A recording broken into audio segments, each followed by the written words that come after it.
ሰላም ሰላም፣ እንዴት ነህ? እየዳብ እንዴት ነህ? እሱ ደህና ነህ? አለን አለን አለን። አልሐምዱሊላህ ደህና ነው ወይ? እግዚአብሔር ይመስገን። አለን ወላሂ አልሐምዱሊላህ ደህና ነህ? ምነው ጠፋ? መጣ እንኳ ሰላም አትለኝም እንዴ? እንመጣለን እንመጣለን። እዚህ ሁሌ ላይ ስለምከፍት አይመቸኝም ነበርና ነው። እንመጣለን ኢንሻአላህ። ዋንጫውን ልሰጠን ነበር ግን ጠፋ። ሌላ ጥሩ ሰው ላይ ድል ስናደርግ ትሰጠናለህ። አይ እንደዚህ ከአሁን በኋላ እንደዛ ነው ያለበት። ኢንሻአላህ ኢንሻአላህ። ያንተን እውቀት ማየት የምፈልገው ከሚችል ሰው ጋር ስትገጥም ነው አይደለም? ኢንሻአላህ ኢንሻአላህ። ትህትናን አይቼዋለሁ፣ ጸባይን አይቼዋለሁ። ግን እውቀት ካለው ሰው ጋር አለ አይደለ? በአንተ ደረጃ ከሚመጥን ሰው ጋር ማየት ፈልጋለሁ። ግን እንዴት ነው እንደዛ ምን ወላሂ መምህሮቻቸው እርግጠኛ ነኝ ይጠቀማሉ ብዬ አስባለሁኝ። አሁን ላይ በሶሻል ሚዲያ ይቀርባሉ ብዬ አስባለሁኝ። እንደው ውይይት ከፈለጉ መምህሮቻቸው ቢመጡ በጣም አሪፍ ነው። ዘበነ የሚባል መምህር አለ መሰለኝ፣ የተረጋጋ መምህራቸው ሁላቸው የሚቀበሉት ኦርቶዶክሶች። ልክ እንዲሁ ዲያቆን ያረጋል የሚባላሉ መሰለኝ። ምናልባት መምህሮቻቸው ጋር ቢሆን ይሄ ነገር በጣም አሪፍ ነበረ። ምክንያቱም ነቢያችን ሰለላሁ ዐለይሂ ወሰለም ውይይት አድርገዋል፣ ተወያይተዋል። ታላላቅ የክርስቲያን ሊቃውንቶች መጥተው ማለት ነው በዘመናቸው። ነቢያችን ሰለላሁ ዐለይሂ ወሰለም መዲና በተሳደዱ ጊዜ በሄዱ ጊዜ የአይሁድ ሊቃውንቶች በአንድ ተሰባስበው መጥተው ተወያይተዋቸዋል። ልክ እንዲሁ ደግሞ የክርስቲያን ሊቃውንቶች ነጅራን የምትባል ከተማ ነበረች በየመንና በሳዑዲ መካከል ያለች። ከነጅራን 70 የክርስቲያን ሊቃውንቶች ሂደው ቤታቸው ድረስ ተወያይተዋቸዋል። በክርስቶስ አምላክነት ዙሪያ ጥያቄ ጠይቀዋል። እርሱ ያለ አባት ከእናት ብቻ መምጣቱ አምላክ አያደርገውምን እያሉ ይጠይቋቸው ነበር። እርሱ በቃልና በመንፈስ መምጣቱ አምላክ አያደርገውምን እያሉ እንዲህ አይነት ጥያቄዎችን አንስተው በእርሳቸው ፊት ተወያይተዋል። ስለዚህ እነዚያ ታላላቅ ሊቃውንቶቻቸው መጥተው ተወያዩ። ከዚያ በኋላ የተወሰኑት አመኑ፣ የተወሰኑት ዘግይተው ከዚያ በኋላ አመኑ። በርካቶችም እንዲያምኑ ሆኑ። አሁን ላይ ከዚያ በኋላ የመን እንዳለ ነጅራን አካባቢ የነበሩ ሁላቸውም አመኑ፣ ሰለሙ። ስለዚህ ታላላቅ መምህሮቻቸው ቢመጡ እነርሱን ከበስተጀርባቸው ብዙ ትውልድ ስላለ፣ ብዙ ህዝብ ስላለ ክርስትናችንም ከማንም በላይ ይረዱታል የሚያስቧቸው ልጆች መምህሮች ስላሏቸው እነዛ ቢመጡ መልካም ነው። እዚህ ቲክቶክ ላይ ምን የሚሉት እንደማያውቁም ያውቃሉ ስለ ክርስትናቸው። እዚህ ነጥብ ቢጣልባቸው ራሱ አይ ለራሱ ተሳሳተ ብለው ዞር ብለው የማያቸው ናቸው እንጂ መምህሮቻቸው ቢሆኑ የዛኔ እውነትንም ለማስረዳት እኔ ዓላማዬ እውነትን የሚፈልግ ሰው አግኝተን ወደ እውነት ሁለታችንም ለማመላከት ብለን የምንጥር አይነት አስተማሪዎች፣ ታላላቅ አስተማሪዎቻቸው ቢሆኑ በጣም አሪፍ ነው። እንደዛ የሚሆንበት ጊዜ ቢኖር በጣም አሪፍ ነው። በተለይ እነዚህ አሁን የተናገርኳቸው አካሎች በጣም ሁላቸው የሚቀበሏቸዋል፣ ያከብሯቸዋል።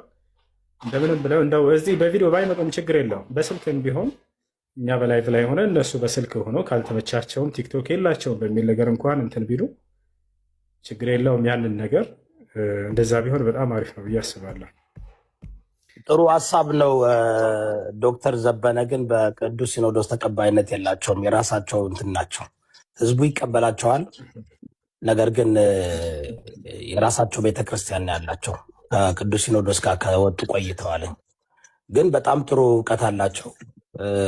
አይ ቲንክ ዶክትሬት ዲግሪያቸውን የያዙት ከፕሮቴስታንት ዩኒቨርሲቲ ነው እና በጣም ጥሩ እንትን አላቸው፣ አስተያየት አላቸው ስለ ኦርቶዶክስ ተዋህዶ እና አንተም የሚመጥን ሰው ጋር ብትገናኝ መልካም ነው። ካለበለዛ እንትን ነው የሚሆነው፣ ልክ ሰሞኑን እንዳየነው ነው የሚሆነው።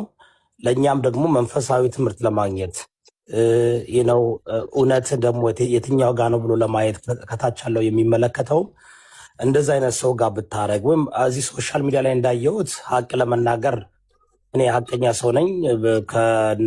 ከኦርቶዶክስ ተዋህዶ ሳይድ ብዙ በእውቀት ልክ እናንተ እንደምታደርጉት ኮሄረንት የሆነ ኤክስፖዚቶሪ ነገሮችን የሚያሳይ አላየውም።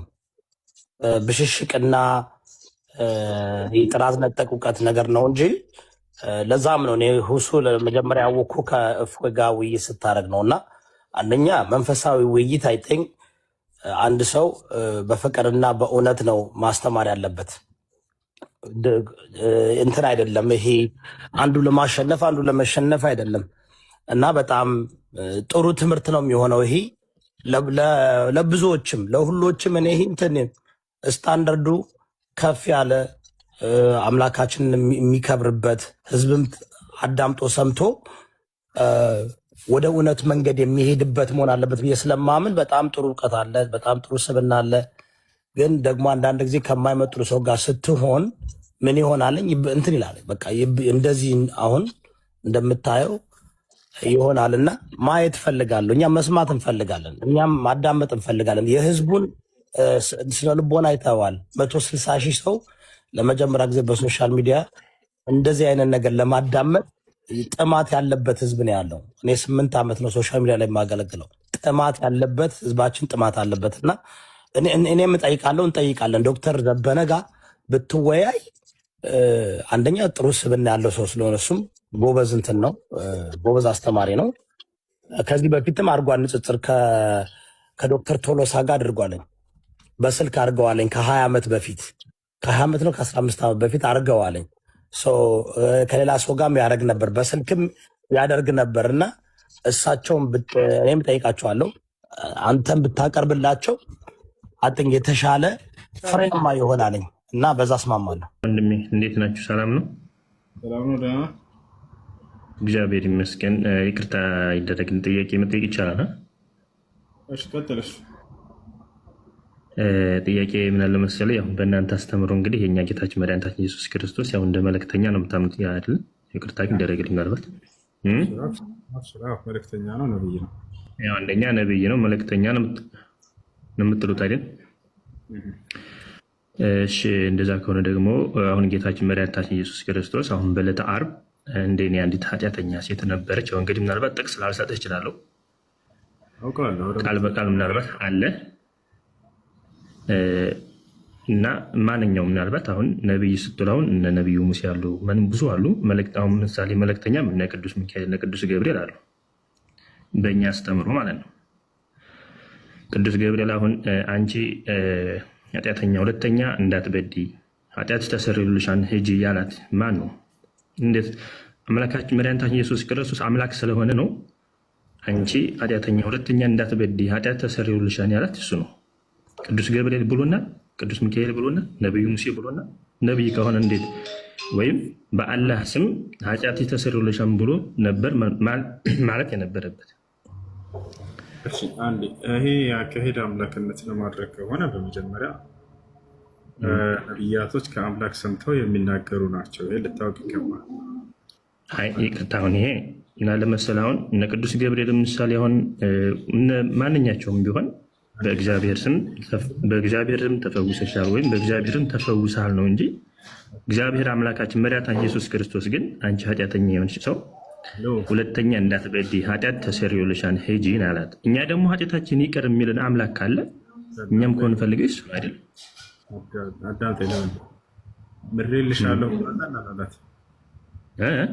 ምሬልሻለሁ ኃጢአትሽን ብሏታል። ኃጢአትሽን ተሰርዮልሻል ሂጂ ሁለተኛ እንዳትበዲ ነው ያላት። ኃጢአትሽን ምሬልሻለሁ ብሏታል። ምሕረቱን ወደ ራሱ አስጠግቷል እኮ። ተሰርዮልሻል ማለት እኮ ምሬሻለሁ ማለት እኮ ነው በእኛ አስተምሮ። እንዴት አይደለም? አንተም አስተምሮ እንደዛ የነገር ያለ ምናልባት እኔ ጥቅስ ላልሰጥህ እችላለሁ ብያለሁ። መጽሐፍ ቅዱስ ገብቼ አላለም። ችግር የለውም። እኔ ላስረዳህ። በቃሽ። ማነው ኃጢአትን ይቅር የሚለው? አባት ሆይ የሚያደርጉትን አያውቁምና ይቅር በላቸው። ይቅር በላቸው። ማነው ይቅር ባየው? አምላካችን ፈጣሪያችን ኢየሱስ ክርስቶስ ወደዚች ዓለም እኮ የመጣው እኮ እኛን ለማስተማር እኛን ይቅር ባይነትን ወደ ማናስጠጋ ኢየሱስ መለስ ጨርሰው። አባት ሆይ የሚያደርጉትን አያውቁምና ይቅር በላቸው። ማነው ይቅር ባየው? አሁን እኛ እንግዲህ ነገር አሁን ይሄ ምስጢረ ሥላሴ ትሄዳለህ። ገብቶሃል? አሁን ይሄ ብዙ ዝርዝር አለ። ጥያቄ ስለ ኢየሱስ ትጠይቁና አምላክ እንዳልሆነ ስትረዱ ጊዜ ቀጥታ ወደ ሥላሴ ትሄዳላችሁ። ማምለጫ አያስኬድም እንደዚህ። ማነው ኃጢአቱን የሚምረው? እኔ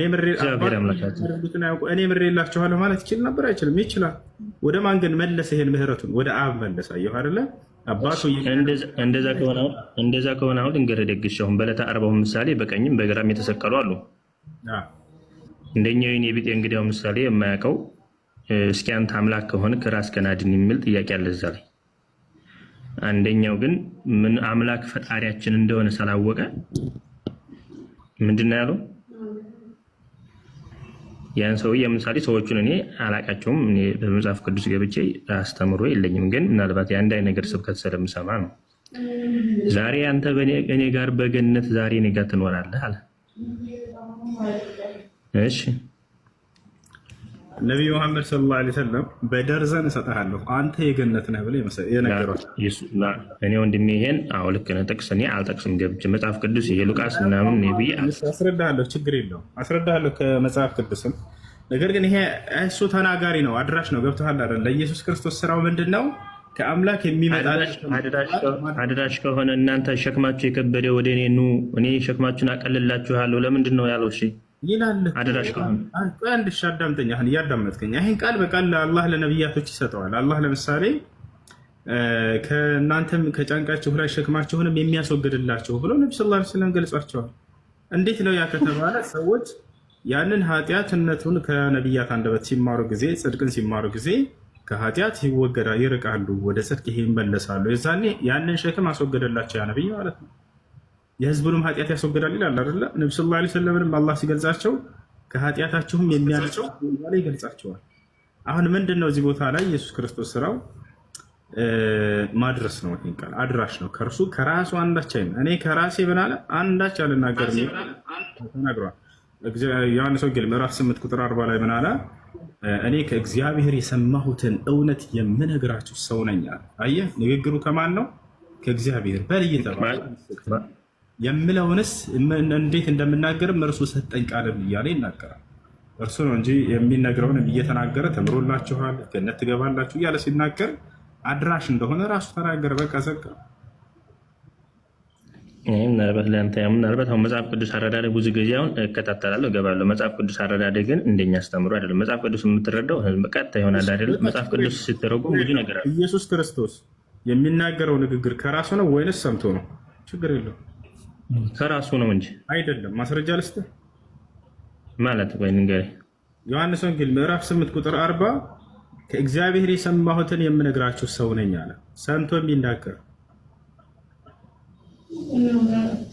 ተግባባ ነው። ብቻ ግን ያው ለማንኛውም ይሄ ለመጠየቅ ፈልጌ ነው። ሌላ እንኳን እንደዚህ ጠለቅ ብዬ ማወቅ አልፈልግም። ምክንያቱም እኔ በእኔ በኩል እምነቴን እንድነካ አልፈልግም። እምነቴን አከብራለሁ። የሱ ማንም እምነት አልነካም። ምናልባት ግን አንተ ያው ወገናችን እኔ ወንድ ልጆች ናቸው፣ ትልልቆች ናቸው። እባካችሁን አስተው።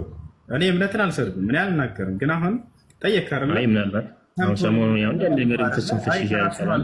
አዳምጥ አንድ ጊዜ ሰምቶ እንደሚናገር እየሰጠው ክርስቶስን ከወደድከው አንተ የእርሱን ትምህርት ስማው። ምን አላ ብትወዱኝስ ትእዛዜ እኔ እኮ አንዴ ጥቅስ እኮ ሰጠሁ። እኔ አሁን ያ ጥቅስ ምሳሌ ቃል በቃል ሊሆን ይችላል፣ ተጽፎ ሊሆን ይችላል።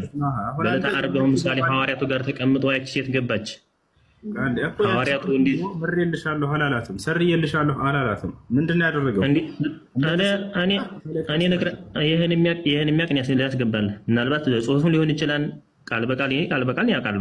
ምናልባት ጥቅስ ካለው ግን አውጥቶ የሚያስረዳህ ላምጣልህ ሰው ትሰርየልሻለሁ ብሎ የተናገረበት ኢየሱስ ቃል በቃል አዎ፣ ችግር የለም። በቃ ይዛናሽ፣ ችግር የለም። እመጣለሁ። ይህን ቃል በቃልም ሊሆን ይችላል፣ ጥቅስም ሊኖረው ይችላል። ይህን ያመጡልህ። እኔ አውቃ የምሬን ነው። ከፈለክ ጥቅሱን ላወጣልህ እችላለሁኝ። ኃጢአትሽ ተሰርዮልሻል ያላትን እሰጥሃለሁ እንዳልከው ታሪኩም ሙሉን እንገረ ከፈለክ መጽሐፉን ሳላይ ይሱ የሚያደርገው ወደ እናንተው ምሳሌ ይሄ አንድ ነገር ነው። ይሱ የሚያደርገው እናንተ መልእክተኛ ነው አላችሁ። እሺ መልእክተኛ ከሆነ ለምን ኃጢአት ተሰሪው ሰው ምሳሌ ቅዱስ ገብርኤል እኛ አማላጃችን፣ ቅዱስ ድንግል ማርያም አማላጅ ናት። መልእክተኛ እንደሆነ ራሱ ኃጢአትሽን አስተሰርይልሻለሁኝ ብሏት ቢሆን መቼም ሂጂ ኃጢአት ተሰርዮልሻል እኮ ነው ያላት። አቤት መልእክተኛ እንደሆነ ራሱ የተናገረበት ልስጥህ ኢየሱስ መጽሐፍ ቅዱስ ላይ እኔ መልእክተኛ ነኝ የሚል አዎ የተላከ መልእክተኛ እንደሆነ ብዙ ቦታ ላይ ተናግሯል። ከምን ከመጽሐፍ ቅዱስ ነው ከቁርአን? ከመጽሐፍ ቅዱስ። ይሄ አምጣው እስኪ። ያውና ኢየሱስ ክርስቶስ ይነግረናል።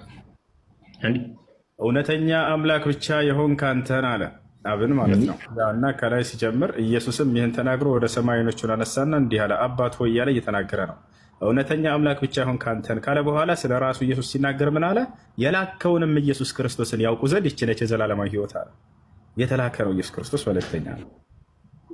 ኢየሱስ ክርስቶስ እኮ የመጣው ምሳሌ ይቅርታ አድርግልኝና በስጋ እኮ ነው የመጣው። ከድንግል ማርያም ከስጋዋ ስጋ ከነፍሷ ነፍስ ነስቶ እኮ ነው የመጣው። ስልጣን አለው ሁሉንም አድርጋል። ወደ እሱ እንመጣለን። ከአባቱ ከመንፈስ ቅዱስ የተላከ ነው። በጣም ጥሩ እናመሰግናለን። ስለዚህ መልእክተኛ አይደለም አትበል። መልእክተኛ ነው። መልእክተኛ ነው ያለው ራሱ መጽሐፍ ቅዱስ ነው ያለው። ይሄ አንድ ነው። ወላሂ ከ10 በላይ ላሳይ እችላለሁ። ከፈለክ ላሳይ። አይ ችግር የለም።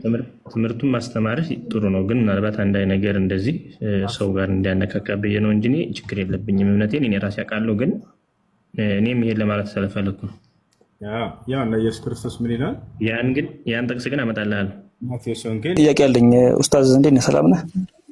ሰላም ነው። እንዴት ነው? ሀይሪ ጥያቄ ምንድን ነው? ጥያቄ ብዙ ነው ዛሬ ይዤ የመጣሁት፣ ግን ሶስቱን ላጋራ። የመጀመሪያው ጥያቄ ሰውን ከደም ጠብታ ፈጠረ ይላል ሱረቱል አለቅ ላይ ማለት ነው። እናንተ ጋር ማለት ሰውን ከአፈር እንዳበጀውም ደግሞ ይናገራል እና እንዴት ነው ክላሽ አያደርግም? የመጀመሪያው ጥያቄ ማለት ነው። ሁለተኛው ጥያቄ ደግሞ አንዳንዱን ልመልስልህ። እሺ፣ አንድ ቦታ ላይ ሰውን ከረጋ ደም ፈጠርኩት ይላል፣ ሌላ ቦታ ላይ ደግሞ ከአፈር ፈጠርኩት ይላል። ይሄ አይጋጭም ወይ ነው? አይጋጭም። ከአፈር የሚለው አዳምን አስመልክቶ ነው። ከአዳም ውጭ ከአፈር የተፈጠረ ማንም የለም። ከረጋ ደም ጠብ ፈጠርኩት የሚለው ደግሞ ስለማን ነው? ስለ እኛ አፈጣጠር ነው። አምላክ አላህ ሱብሓነሁ ወተዓላ ሰውን በአራት መንገድ ነው የፈጠረው። አንደኛ የመጀመሪያው ሰው ማን ነው? አዳም። እርሱ ከምንድን ነው የተፈጠረው? ከአፈር ነው። ከአፈር ነው የተፈጠረው። ያ አፈር ብቻውን ነበር ወይ? አይደለም፣ ውሃ ተቀላቅሎበታል። ለዚህም ነው አላህ በሱረቱል ፉርቃን ላይ ወሁወ አለዚ ኸለቀ ሚነል ማኢ በሸረን ይላል። እኔ ማለት ያ ነኝ ሰውን ከአፈር የፈጠርኩኝ እያለ ከውሃ የፈጠርኩኝ ይላል። ስለዚህ አንድ ቦታ ላይ ከውሃ ተብሏል፣ አንድ ቦታ ላይ ከአፈር። ስለዚህ አፈሩ ብቻውን አይደለም፣ ውሃ ተቀላቅሏል። አፈርና ውሃ ሲቀላቀል ምን ይሰጣል? ልጆች ጭቃ ይሰጣል። ስለዚህ በሌላ ቦታ ላይ ከጭቃ ፈጠርኩት ይላል። ሊማ ኸለቅተሁ ሚን ጢን እያለ ይናገራል። ከማ ቃለ ኢብሊስ ለዕነቱላሂ ዐለይህ ከጭቃ ተብሎ ተገልጿል። ገብታችኋል አይደል? ያ ውሃና አፈሩ ሲቀላቀል ጊዜ የሰጠው ውህድ ማለት ነው። ከዚያ በኋላ ያ ጭቃ በሰው ቅርጽ ተሰርቶ በሚደርቅ ጊዜ ልክ እንደ ሸክላ ሆኗል አይደለ? ከሸክላ ብሎ ደግሞ ይገልጸዋል አላህ ሱብሓነሁ ወተዓላ። ከዚያ በኋላ እስትንፋስ ነው ነፍስን የተዘራበት። ከዚያ ሰው ሆኖ ተስተካከለ። ፈኢዛ ሰወይቱሁ ወነፈኽቱ ፊሂ ሚን ሩሒ ፈቀዑ ለሁ ሳጅዲን እንዳለ የአዳምንም አፈጣጠር በጨረስኩኝ ጊዜና ከመንፈሴን በዘራሁበት ጊዜ ለእርሱ ሰጋጆች ናችሁ ውደቁ ያለው ማለት ነው። ስለዚህ ይህ የመጀመሪያው ሰው የአዳም አፈጣጠር ነው። የሁለተኛው ሰው አፈጣጠር ማነች? ሔዋን ነች። ሔዋን እንዴት ነው የተፈጠረችው? ከአፈር ከውሃ ምናምን ነው ወይ? አይደለም፣ በፍጹም። ከረጋ ደም ምናምን ነው ወይ? አይደለም። ከፍትወት ጠብታ ምናምን ነው? አይደለም። ታዲያ ከምንድን ነው የተፈጠረችው? ከአዳም የጎን አጥንት ነው የተፈጠረችው። አያችሁ፣ አላህ ይህም በቁርአን ላይ ይናገራል። ነቢያችን ሰለላሁ ዐለይሂ ወሰለም ሐዲስ ላይ ተናግረዋል። ስለዚህ ሰው ከአፈር ነው የተፈጠረው ሲባል አዳምን አስመልክቶ ነው የተነገረለት። ሔዋን ከአፈር ተፈጥራለች ወይ? አይደለም። ከአዳም የጎን አጥንት ነው የተፈጠረችው። አላህ በቁርአን ላይ ሲናገር ያ አዩሃ ናሱ ተቁ ረበኩም አለዚ ኸለቀኩም ምን ነፍስ ዋሒዳ ወኸለቀ ሚንሃ ዘውጀሃ ይላል። እናንተ ሰዎች ሆይ እኔን ጌታቸውን አላህን ፍሩኝ፣ ሰውን ከአንድ ነፍስ ፈጥሬ ከዚያችም ነፍስ ጥንዷን ያስገኘሁኝ የሆንኩን እያለ ይናገራል። ከመጀመሪያው ሰው የራሱን ጥንድና ሚስት አስገኘለት አላህ ሱብሓነሁ ወተዓላ። ወሚን አያቲሂ አን ኸለቀ ለኩም ሚን አንፉሲኩም አዝዋጀን ይላል። ከተአምራቶች መካከል ከዛች ከአንዷ ነፍስ ጥንዷን መፍጠር እያለ አላህ ሱብሓነሁ ወተዓላ ይናገራል። ስለ ሔዋን አስመልክቶ ማለት ነው። ይህ የሁለተኛው ሰው አፈጣጠር ነው። የሔዋን አፈጣጠር ከአዳም የጎን አጥንት ነው የተፈጠረችው። ሶስተኛው አፈጣጠር ደግሞ የክርስቶስ የመሲሁ አፈጣጠር ነው። መሲሁ ደግሞ ከእናት ያለ አባት ነው የተፈጠረው። ገብቷቸዋል። ከእናት ብቻ ያለ አባት አላህ ሱብሓነሁ ወተዓላ አስገኘው። አራተኛው አፈጣጠር ደግሞ የእኛ አጠቃላይ የሰዎች ነው። የሰዎች የኛ አፈጣጠር የኛ አፈጣጠር ደግሞ ሂደት አለው። ልክ እንደ አዳም እንደመጀመሪያው ሰው ማለት ነው። የመጀመሪያ ሂደታችን ከምንድን ነው የሚጀምረው ከተባለ ከፍትወት ጠብታ ነው። ያ የፍትወት ጠብታ በእናት ማህፀን ውስጥ ይገባል። ከዚያ በኋላ ያ ወደ ረጋ ደም ይለወጣል። አየህ አይደለ? ስለዚህ ረጋ ደም የሚለው ማንን አስመልክቶ ነው? እኔ እናንተን አስመልክቶ ነው። ሱረቱል አለቅ ላይ ያለው ኸለቀል ኢንሳነ ሚን ዐለቅ ሰውንም ከረጋ ደም ፈጠርኩት የሚለው እኛን አስመልክቶ የተነገረ ነው። ያ ከፍትወት ጠብታ ወደ ረጋ ደም፣ የረጋው ደም ልክ ወደ ተላመጠች ስጋ ይቀየራል፣ ትንሽዬ ስጋ። ከዚያ በኋላ አጥንት ትሆናለች። ከዚያ መልሶ አላህ ሱብሓነሁ ወተዓላ ያችን አጥንት ሙሉ ስጋ ያለብሳታል።